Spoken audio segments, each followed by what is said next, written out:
Welcome to Being Humans. We're better together. I'm Ian Christopher Wend. Relational knowledge is the most valuable knowledge. Let's begin with a paradigm shift.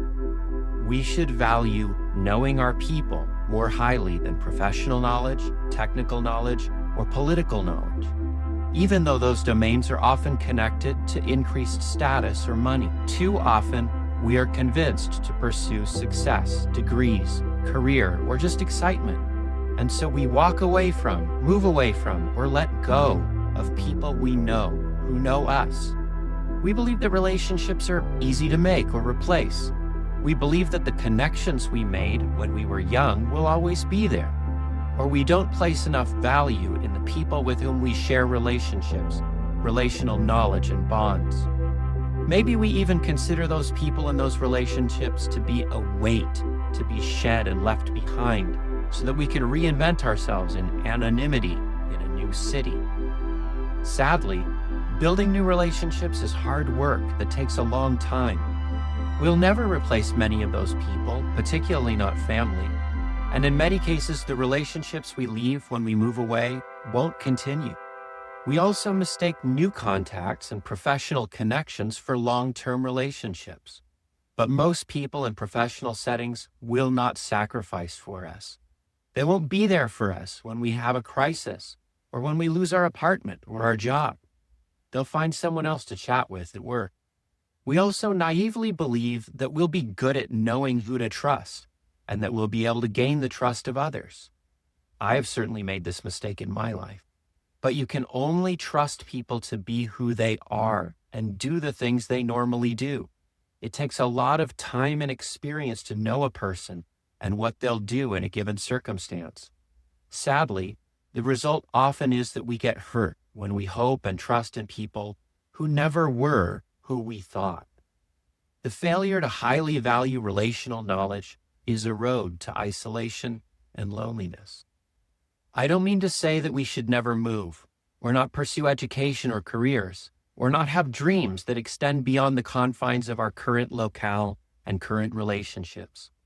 I am saying that we should highly value our relationships. We should understand the costs of moving away, moving on, changing our circle of relationships, and we should make those decisions carefully. We should do whatever we can to maintain the relationships that matter most to us. This is the first in a new series of episodes on the importance of knowing other people and being known by them, relationships and relational bonds, loneliness, and the challenges of relationships. What is relational knowledge? Knowing others, knowing yourself. We often speak of knowing other people, of getting to know other people. Relational knowledge is knowing a person's stories, their past experiences, their ways of acting, their character, and the ways they're likely to respond to things.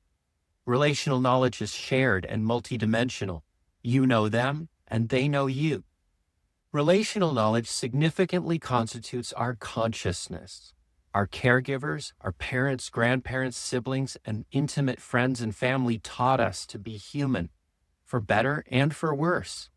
We can't escape who we are in relation to those people who sacrificed and loved us into consciousness. Knowing the people who raised us, gave us examples, and shaped us is very important to understanding who we are. This is admittedly very complicated. We often struggle with aspects and artifacts of our caregivers' behaviors and our relationships with them that form the foundation of many of our own ideas and behaviors, particularly when we feel those behaviors are less than ideal. This is why therapy is so often connected to our caregivers. But it is far from all bad. These people formed us, taught us to speak, to think and reason, to cooperate, to function in so many ways. And if we grow and find numerous things we'd prefer to change and improve on, then great, strive to do better. But in my own experience, as I've tried to alter my own path, I've sometimes found myself traversing almost exactly the same paths that my exemplars did. In other cases, I've charted a separate course, and I have to admit that my parents, grandparents, siblings, and others have done as well or better than I did. In any case, Truly knowing our caregivers and our family of origin is a process of self-discovery. Relational knowledge significantly constitutes who we are because the sum of our relationships is in many ways who we are. Each of us is a collection of we's, a collection of relationships, not an isolated I. Modern people like to think of ourselves as individuals, often as self-made, but this isn't very accurate. At least it's not very complete. While we are the only ones who know how we feel or what we think in most circumstances, the people who know us best, our close friends and family, know us in ways that we often cannot accurately see ourselves. Who we are is comprised of both our internal private selves as well as the person that our close relations know. Relational knowledge forms the shared experiences that express meaning and purpose in our lives. We experience many things, but in many cases, we experience those things with other people. And more importantly, many times we don't feel like our experiences are complete until we've shared them with the people who are closest to us. You'll never believe what happened today, we tell them. And their responses, their agreement, support, and perspectives shape the meaning of our experiences. Our relationships move us. Our relationships motivate us. People often speak as if they make most of their decisions, especially their big life decisions, based on logic or reason, or their commitment to a philosophy or ideology. I'm not sure that's very accurate. I think we make most of our choices, especially our big decisions in life, based on strong emotional responses we have. And we're particularly moved by our shared emotional responses that resonate strongly with our relationships, the people and communities that we care about. For example, in sports, players push themselves beyond their previous limits for the sake of their teammates. Their teammates lift them, their competitors lift them. In combat, soldiers don't usually explain how they were moved by nationalism or democracy or even patriotism. Most often, they fight and sacrifice for the members of their unit who are fighting and dying beside them. When work becomes more demanding than we think it probably should be, we don't put in the extra hours for the sake of the corporation or capitalism or free enterprise or even the clients and customers. We probably aren't even moved primarily by the money because the money often isn't that great. We do the hard work for our families and for our colleagues on our work groups and teams. We don't want to let our people down. Next, shared relational knowledge between you and your core people is the magical, mystical, complex, and sometimes difficult substance that makes each of our meaningful relationships and experiences more than the sum of two individuals. When we know one another sufficiently, we find mutual understanding. We experience flow, the experience of timeless presentness, in which both people spontaneously, freely, and energetically contribute to the experience, laughing together, finishing one another's sentences, loving each other, crying together, taking turns giving the support and understanding we need in difficult situations, filling in our holes and completing each other where we are each incapable or exhausted or a little bit crazy. Loving relationships between partners, spouses, husbands, wives, parents, children, and best friends can bring this shared knowing, understanding, support, and joyful experience. We have the experience of the relationship or the group being greater than the sum of its parts and introducing a kind of magical, mystical, euphoric experience of togetherness. Next, intimacy and knowledge. The Bible often refers to the relationship between husbands and wives as knowing each other. This is more than a euphemism for sexuality. Intimate partners share profound knowledge. The shared knowledge is wide and deep.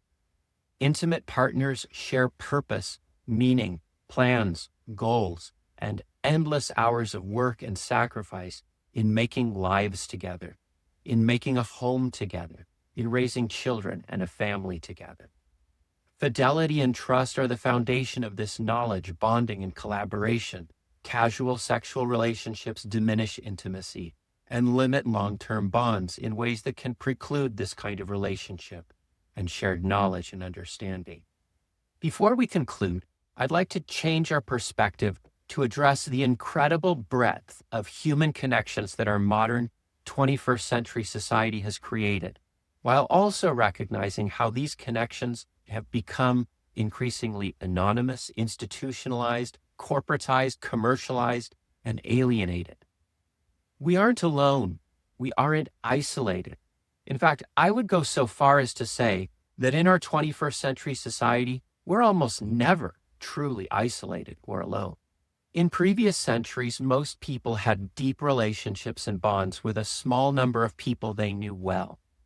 Those bonds overlapped in geographic communities, social circles, religious or cultural groups, as well as shared economic or professional groups or communities. Today, our connections with other people span the globe. Consider the myriad things you own. Those possessions represent physical connections that you have with inventors, engineers, scientists, technologists, manufacturers, laborers, marketers, salespeople, retail employees, service people, shippers, truckers, repairmen, and millions of other corporate employees in cubicles around the world, from North America, Europe, China, India, Asia, Latin America, and Africa. Consider the media and technology you consume. The technology, the films, shows, videos, music, and voluminous advertising you watch daily also directly connects you to thousands, perhaps millions of people around the world, including content producers, writers, actors, musicians, film crews, computer programmers of many kinds, animators, producers, advertisers, etc.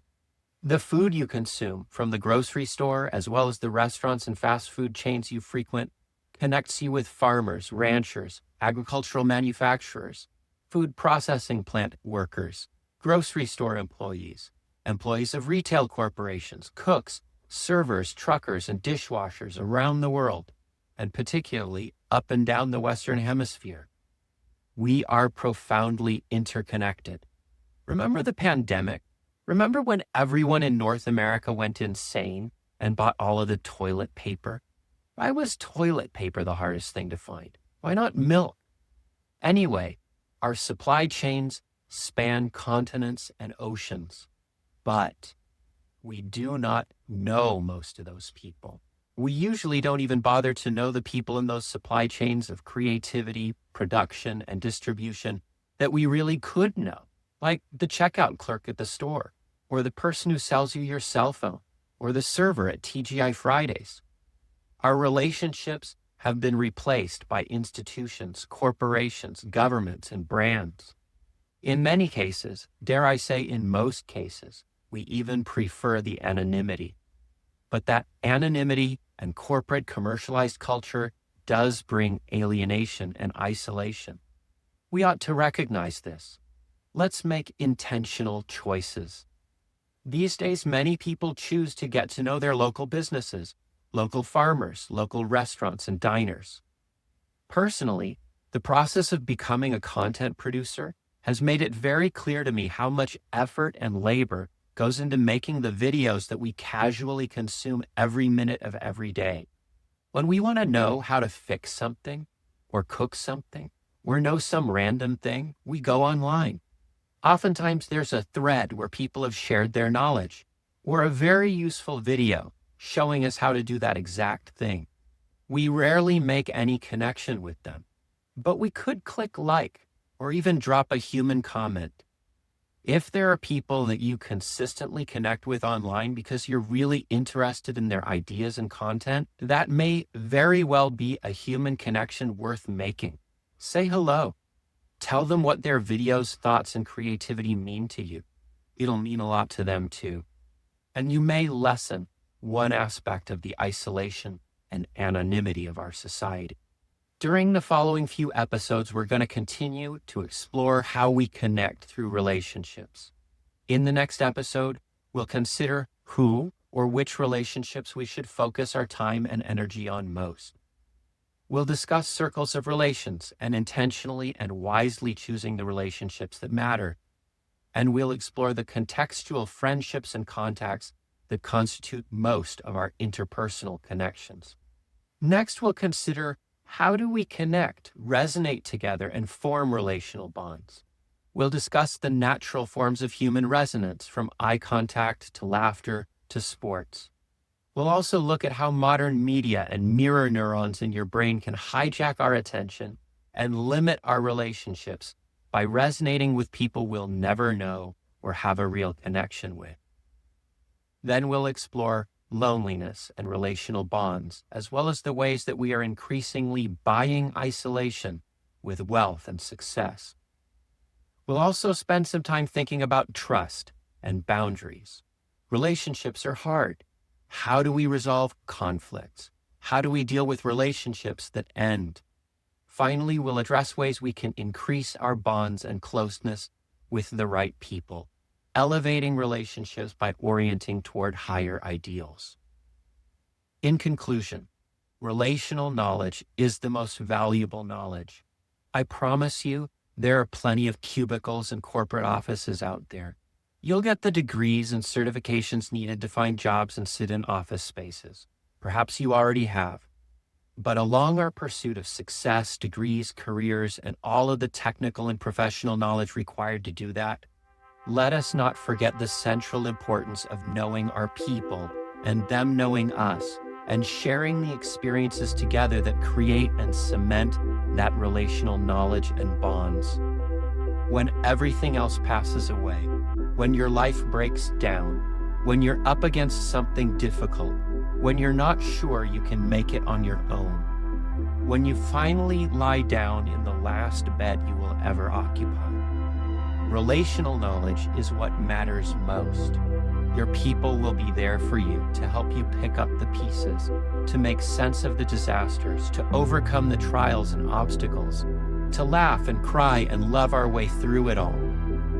That is how we will know and remember who our people truly are, and you'll be there for them too. In those situations, no one cares what your salary is, or what desk you sit in, or how many followers you have, or how many degrees you have, or how important your status is. For the people in your core circle, you are all that matters, and they are everything that matters. In the end, relational knowledge is all that matters. Amen, amen. This is the way of being humans together.